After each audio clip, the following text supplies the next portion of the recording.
Grabe naman kayo, wala namang ganun kissing scene agad. Barbie Forteza sinagot ang mga bali-balitang masyado silang nagiging close ng Korean actor na si Kim Ji-soo at marami nga ang nagsasabing sa kanilang pagtatambal ay mayroong kissing scene na mangyayari.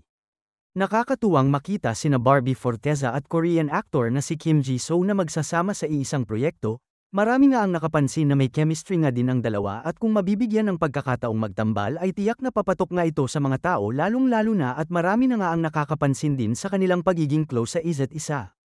Nakakatuwa naman na makita si Barbie na nagtuturo kay Jisoo ng Tagalog, habang si Jisoo naman ay nagtuturo kay Barbie ng Korean. Ang cute nga nilang ibahagi ang kanilang kultura sa isa't isa na talagang nakaagaw din ng pansin ng mga netizens.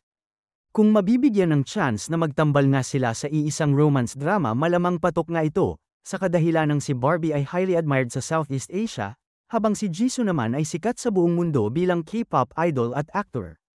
Ang kanilang pagsasama ay perfect blend of local and international appeal, parehong mahusay sa pagdala ng emosyon ang dalawa, kaya siguradong may magic ang bawat eksena nila.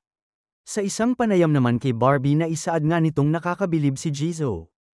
Hindi lang siya magaling umarte, sobrang talented pa bilang singer at dancer. Ang humble niya rin kahit sikat na siya sa buong mundo. Dagdag pa ni Barbie ay magiliw din itong katrabaho. Sa isang interview naman kay Kim Ji-soo na ibanggit nito ang mga katangian na meron si Barbie na talagang hinangaan niya. Barbie is amazing. Her acting is so heartfelt and authentic. She's so inspiring and kind, it's easy to see why so many love her.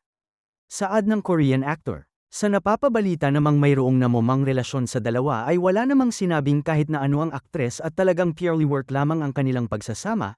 Hangad naman ng mga fans na sana ay magtambal ang dalawa sa isang romance drama at tiyak na magiging hit nga ito at tatangkilikin ng nakararami.